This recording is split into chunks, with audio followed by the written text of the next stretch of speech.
We're gonna play with some more dirt this morning. See how we get along.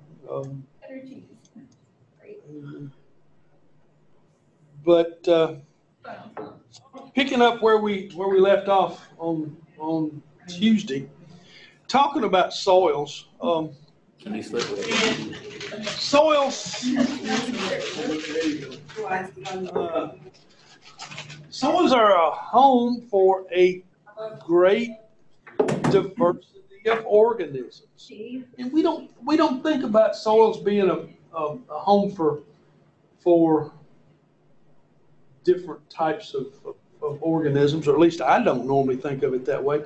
But it's true. We've got plants that survive in soils. We've got animals that survive in soils. Fungi, protozoa, and manure. And all these organisms are involved in the ecological interaction that occurs in soil. Soil is a living thing, whether or not we recognize that, on a daily basis or not. But the bacteria that we're talking about are most abundant in soils. And some are parasites for plants and soil organisms. And the bacteria are actively involved in the decomposition and recycling of nutrients in the soil. It's just a key deal. Fungi may also be parasitic. They exist in a lot of the soil organic matter. And most wild plant roots are associated with mycorrhizae that assist in the uptake of nutrients in water. And I don't know whether you've noticed it or not, but if you've ever roaming around in the garden section of any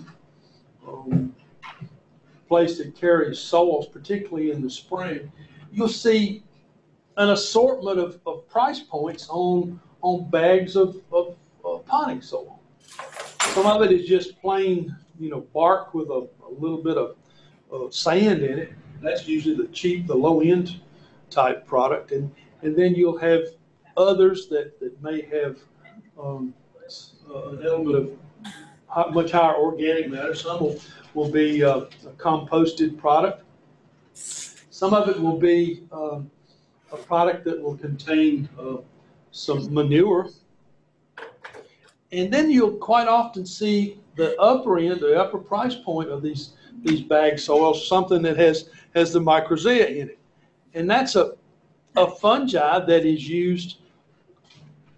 It's an additive to those soils that creates a situation of much greater nutrient availability from the breakdown of or decomposition of the organic matter that's in there. And the mycorrhizae were not widely publicized or widely used until the last few years. You now will begin to see that become a selling point for the bag soils that we see. They exist, in nature, but the Miracle-Gro and the other soil manufacturers that do bag soils for home gardeners or so forth have gone to using that as a selling point. So, Mr. Aarons, yes, ma'am. What do you recommend to use as far as a soil you would buy from, let's say, Walmart? What brand? I don't recommend because there's so much variability. And when you go into a big box store like that, there's usually 5 or 6 different items available. I don't recommend or don't suggest the lower end ones because, like I said, they're a mixture of ground bark and sand. You don't get a whole lot of nutrient content out of those. But when you get up to the middle range, some that have got some organic matter, some compost, possibly some manure, in there, and the upper end price points are going to have this microzale on it. And something from in that mid-range to, I'm not a proponent of buying the highest price thing you can get, because a lot of times you're buying, advertising for that one. But there's a huge range at the market that I do. I usually bring in a potting soil, just a general potting soil, then I'll bring in.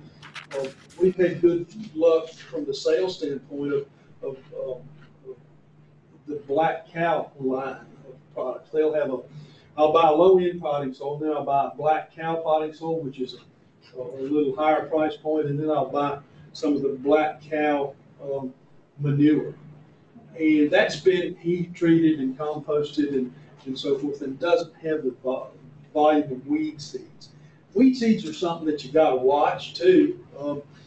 Here I know on campus several years ago we were doing a lot of flower beds, and the places that we were putting the beds were, a lot of it was basically fill dirt, push dirt, and that type of thing. And it had essentially no organic matter in it. It was just a type of soil composition that just sort of held the rest of the world together, and it wasn't suited to the growth of any plants that we desired. So the guy that was head of our maintenance department at that time was a little bit like your partner there to the side of you, that was heavily involved with horses, and he would always clean out his horse barn, and he wanted to bring that horse manure over and use it as a additive in our flower beds.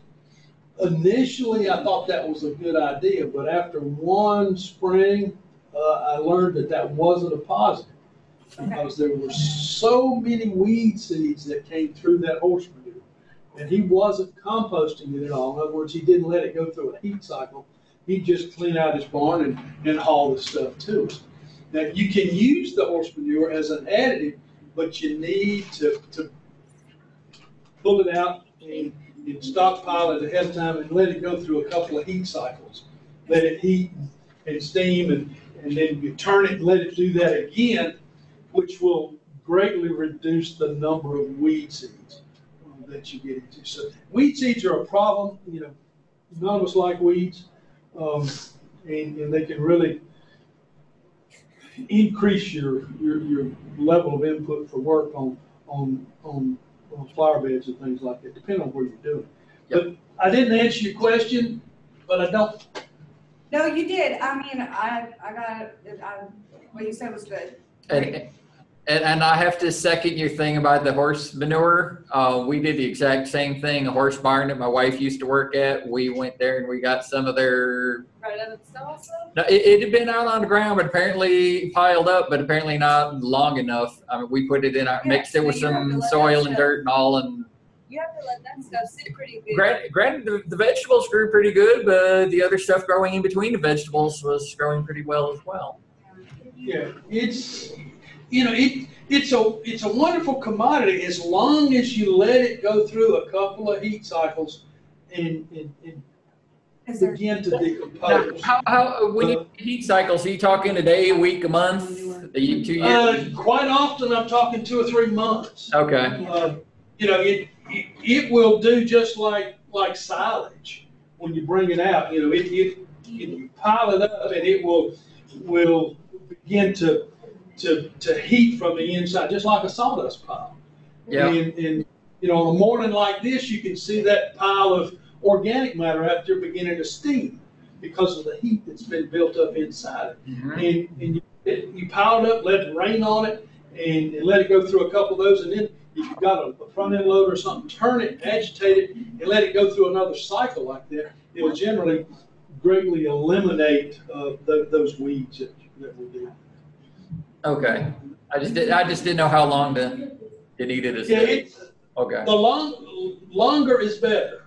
Yes. In that situation. So, but that's what Sammy was doing. He'd clean out his barn and won't haul that over here, and he did that. And I got some of the most horrendous weeds, some stuff like spiny pigweed and a lot of beetweed and jasmine and nightshade and stuff like that.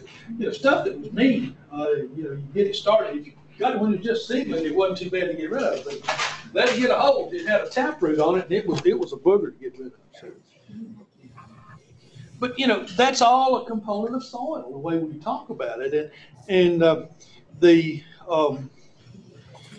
there's a lot of organisms that exist in soil that benefit the actual action and interaction that exists between the soil particles and the nutrient base that you have.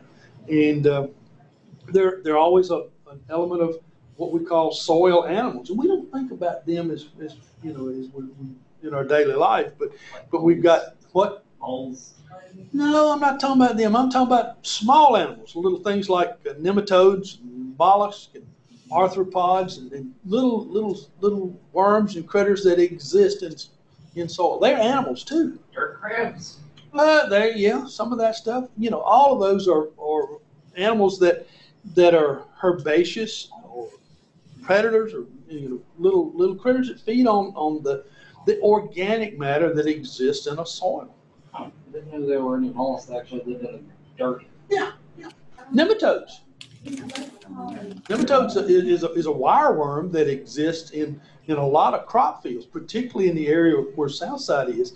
They've got in some areas they've got populations of nematodes that are a major deterrent to plant production, so they have to treat and deal with those. But they're actually soil animals that exist in it. So, you know, as we talk about the biology of soils, we've got non-living components, that are organic components in soil and plant residue, but the climate in which we are determines the quantity in the biomass that's produced. So vegetation aids in soil formation by supplying organic matter, and that's what we were just talking about with the addition of the manures and soil additives, because they are an organic matter that are a tremendous source of nutrients. You know, I've mentioned to you that the idea at home where the area, the land that we planted our grapes on was an old orchard site. We had probably over the 40 or 50 years that had been in apple trees. The trees would be there, and we would go through 3, 4, 5 times a year, depending upon the moisture level, and mow down the grass that existed underneath those trees. We didn't harvest the grass; we just let it die and fall down and become organic matter. So when we started planting grapes in there, we had a heavy loam soil that was high in organic matter. You know, the state the tech will tell you that when you plant grapes, it normally will take you 3 years to begin to even think about having a partial crop. But these grapes that we planted, they were lush and vigorous, and they grew really well the first year.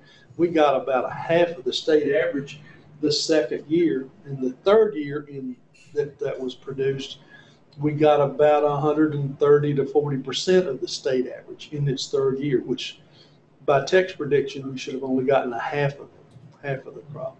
But it was all a product of the organic matter that in the soil situation which we planted those grapes in. It was really a good soil situation. But that had a liability in that the grapes were so lush and vigorous that we had a real problem with excessive vegetation.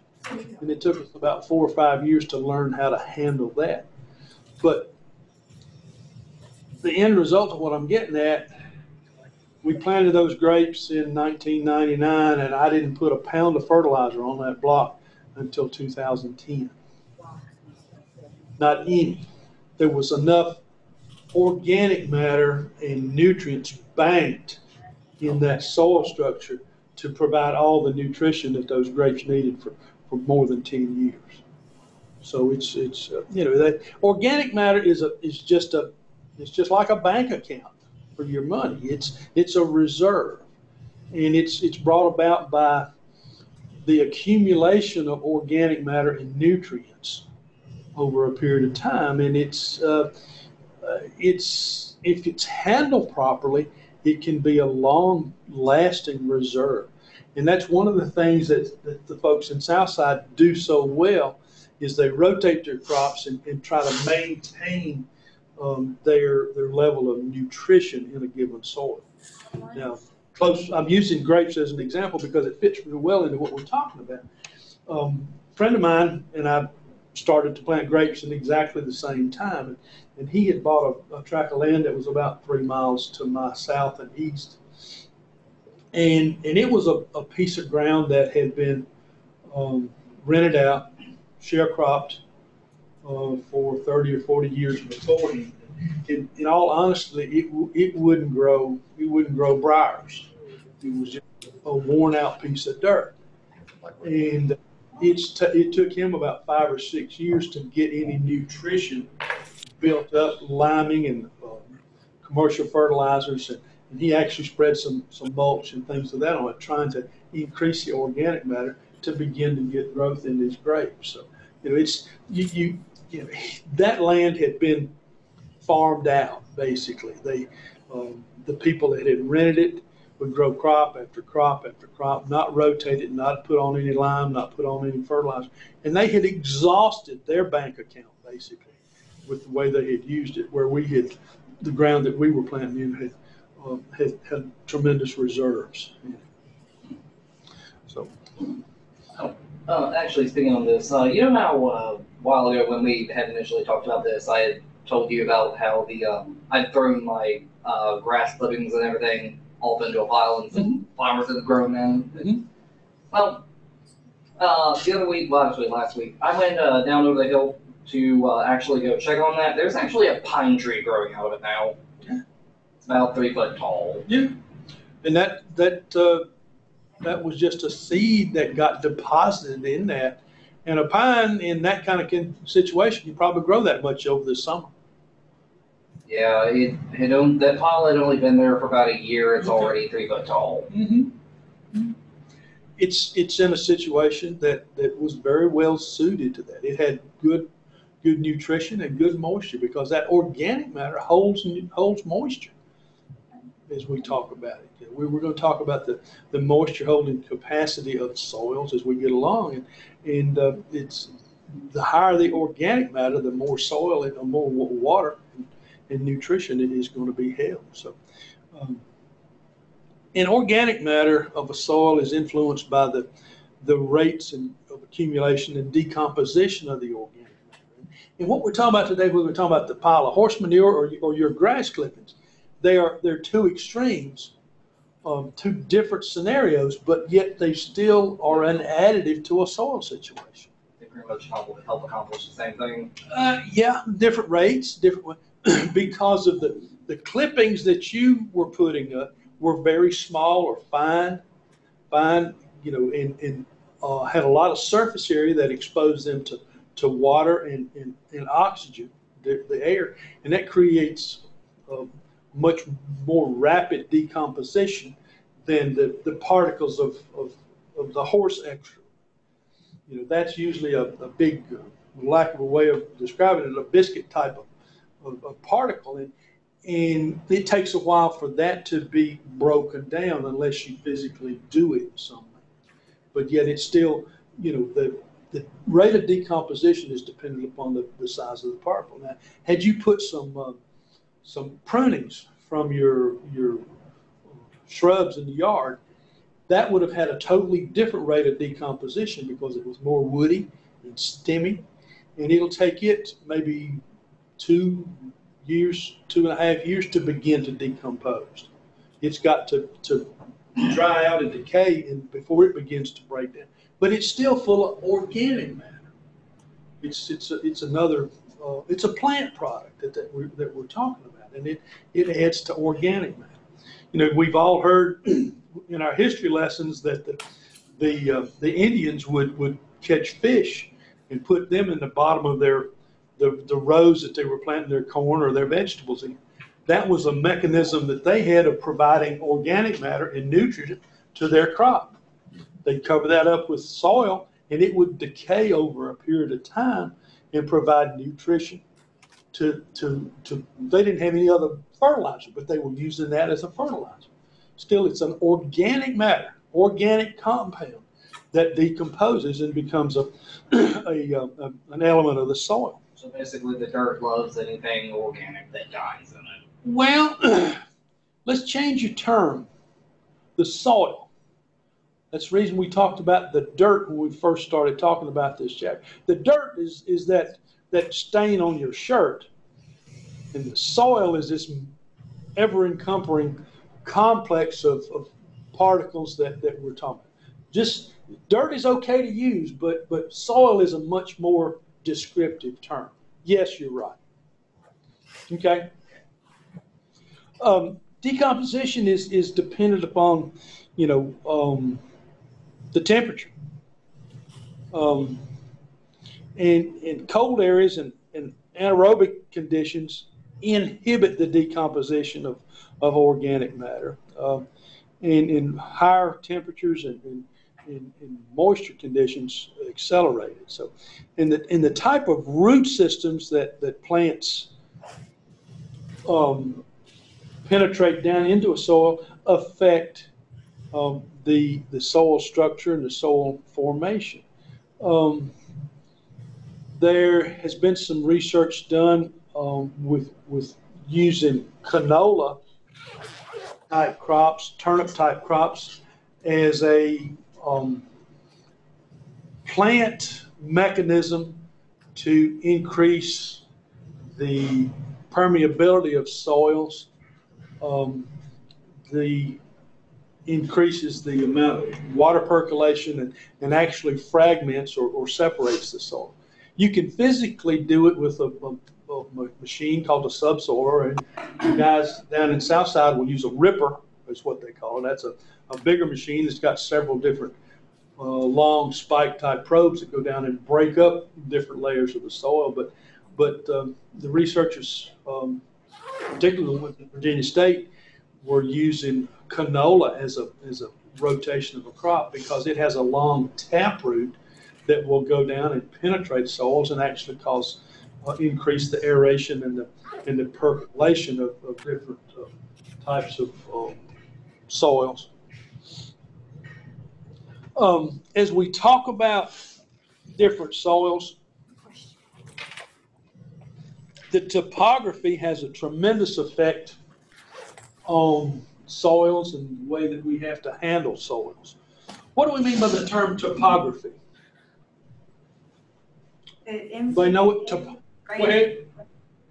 Topography influences drainage and runoff. Yeah. How is the topography different in Southside compared to Southwest? The two areas that we are on.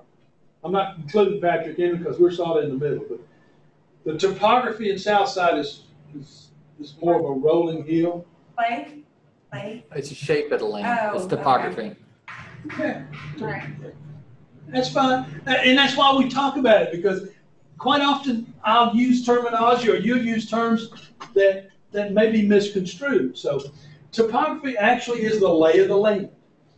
In Southside, you've got rolling hills and you've got stream bottoms. And in Southwest Virginia, where the other school was associated with us, their topography is much steeper, more mountainous. They do have a few little flat areas along the stream beds, but the majority of theirs is hillsides. And it affects the soil. As you said, Carol, it'll affect the drainage. It affects the erosion. It makes a difference in the type of crops that they can use and grow. You guys most of the areas that exist in your area are fields and crops that you can till, can cultivate, can tear up. Southwest is not that way. You guys thrive on crop production. You can grow corn, you can grow soybeans, you can grow wheat because of the topography that exists where you are. The topography in Southwest is a type that they can't grow those crops except in the few little fields that are along the stream beds. Because if they go cultivating or disturbing the hillsides, they're going to erode, they're going to wash down with the rains that they get. So the topography is a major influence on the type of crops that we have. In our area, we've got some hillsides, we've got some fields that are fairly flat, we've got some river bottoms. So it's quite varied across our service area. But when we're talking about topography, steep slopes are really subject to erosion. Thunderstorms will just take a field away. It'll just wash it away. There's one little. This spring, I traveled up to an area near Hillsville to pick up produce from a different supplier. I always watch the little fields and gardens as I move along, and it was a beautiful little garden that was in a little stream bed, little creek that was, very little flow. The thing probably wasn't 18 inches to 2 feet wide, and shallow. But the guy had a beautiful garden started there, and I guess it was probably mid-April. We had a series of thunderstorms in our area and up that way, and happened to notice on the news that certain areas of Carroll County got 3.5 to 4 inches of rain. And the next trip that I made up there, this beautiful little garden was not there anymore. It had been absolutely, totally washed away. It had taken all the topsoil away, all the way down to the level at which it had been cultivated. It just washed it away. And I talked to a lady that was at the produce house where I went to, and she said she lived not far from there, that they'd gotten something in the range of 5 inches of rain in about an hour and a half. And they had flash flood. And that's what just took this garden away because of the erosion. It happened very quickly. And had we gotten the 5 inches of rain over an extended period of time, it wouldn't have bothered this. But this individual lost that garden for this year and probably 2 or 3 more years until he can begin to reclaim a soil structure that he can cultivate. Right now, it does not exist in that spot. So erosion is a major concern with the production of plants. And we have erosion other than just water erosion. Wind will erode soil. We don't have too much of that in our area, but the Dust Bowl. Dust Bowl is one of them, but if you've ever traveled out through the Midwest, and I haven't done much of it, but I did take a trip in the mid-'70s, and we went out the week before Thanksgiving, and most of the corn had been harvested at that time, but you'd have, a section, which is a square mile of a single field, and out through the middle of that field, you'd have a row of tall, slender trees. And I thought, why in the world did they leave those trees in the middle of that road, that field? But those trees had a purpose. They were a windbreak. They would actually break up the wind that was sweeping across it. Tyler made the statement about Dust Bowl, but that's part of the reason. But they had learned that if they would break up these long expanses of fields, it would reduce the wind erosion. How big were the trees? 8 or 10 inches in diameter and 15 to 30 feet tall. Oh, so just your average tree? Just an average tree. Just an average tree. And just a few of these that had that dramatic of an effect? They had them close enough together that it served as a windbreak. It's the same type of thing. So erosion is a major concern. It's a problem that good agricultural producers are always constantly aware of. So, and if vegetation is removed from an area, you can have areas to begin to erode, and it's not uncommon. And all right, I'm going to ask you a question. Erosion, is a constant concern. Is erosion a seasonal problem? No. Tyler says no. Yeah. Okay. Sometimes. Sometimes. All right. We're getting a wide array of answers. All right. It is a constant problem, but to me, it's worse in Winter? areas in our latitude.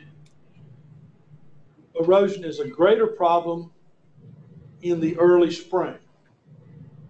Why? Is that when like all the snow and stuff like that is melting, so you have a lot of water that's moving?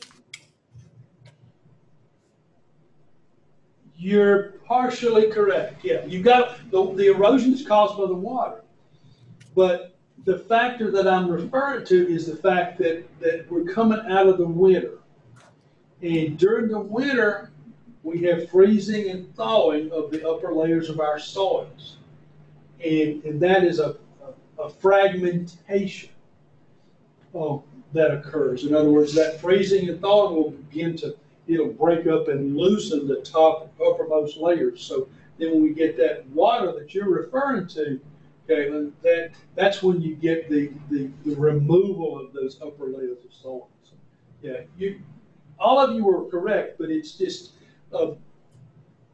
I'm more concerned about it in March, late February, March, and early April, when we get, we normally get some pretty vigorous thunderstorms during that period of time. And the upper layers of the soil, if they don't have a cover crop on them, and that's one of the reasons that a good ag producer will have a cover crop on his soil, on his land. So he's got an organic matter and a plant root system there that's going to hold that soil. Even though that's been freezing and thawing, it's still going to act as an impediment to the surface erosion that can occur.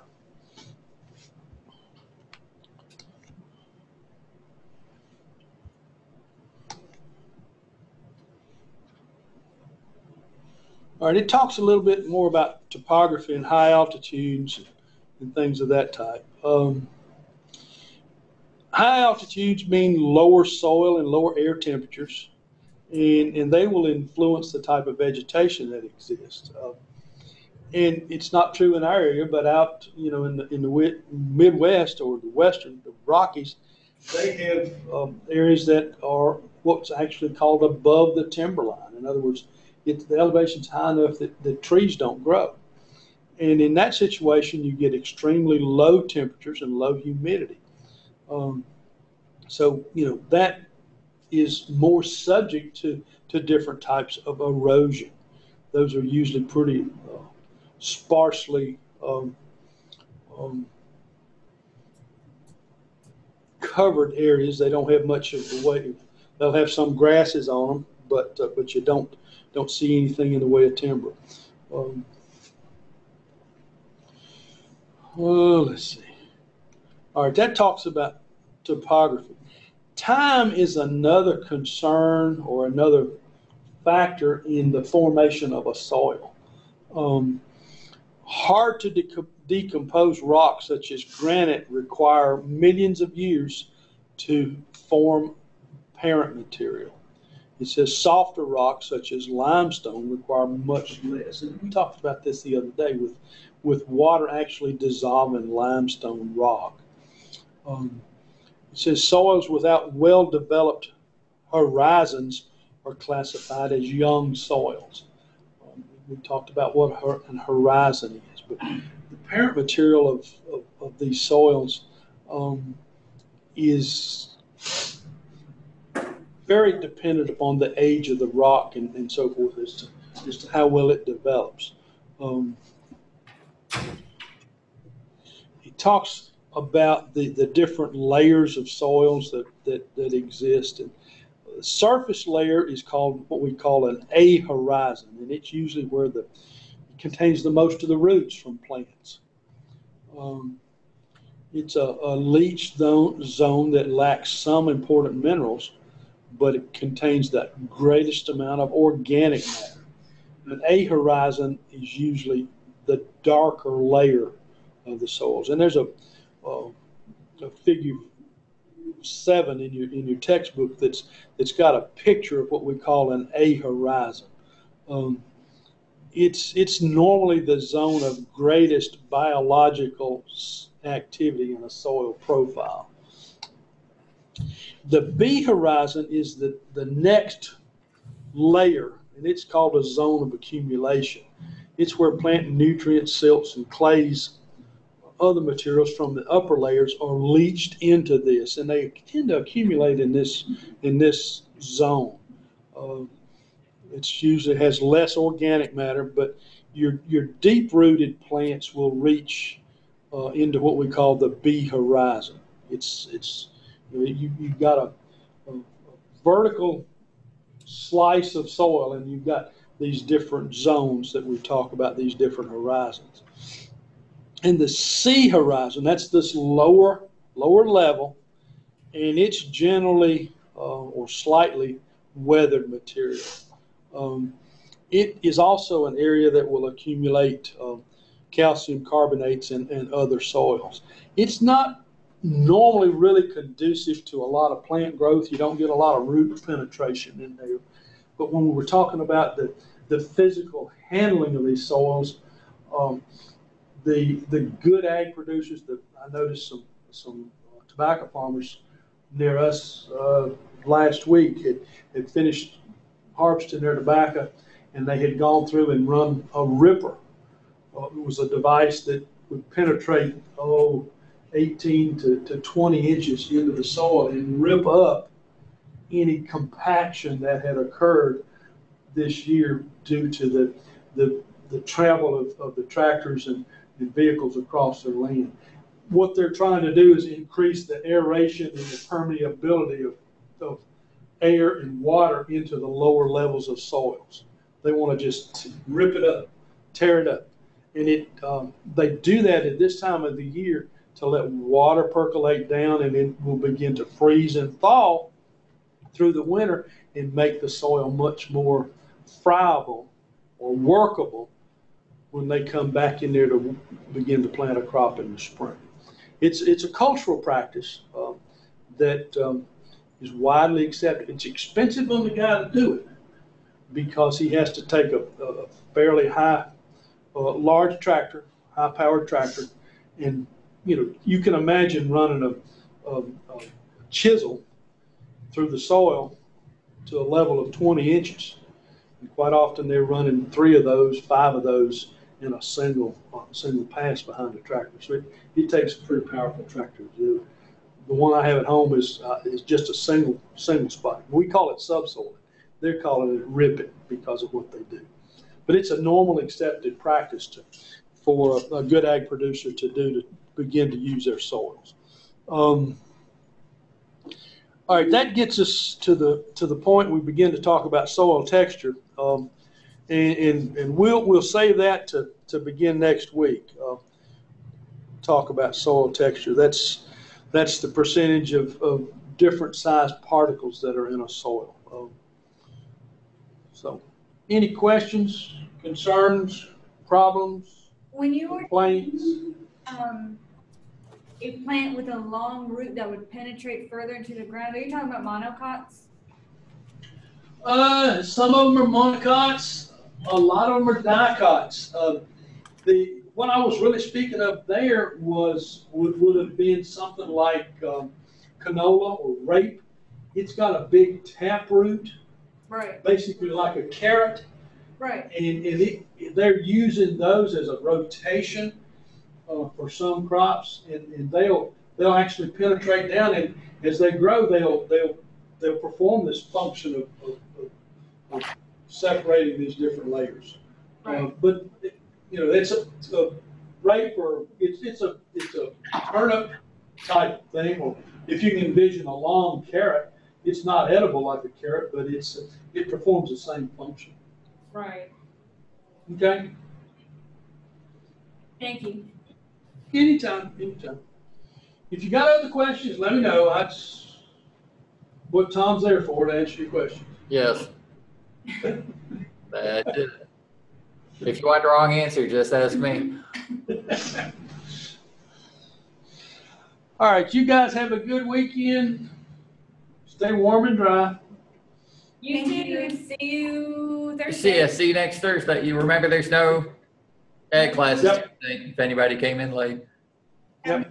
And And most of you, see you in animal class here in a few minutes. Yeah. see you, Jasmine. Bye.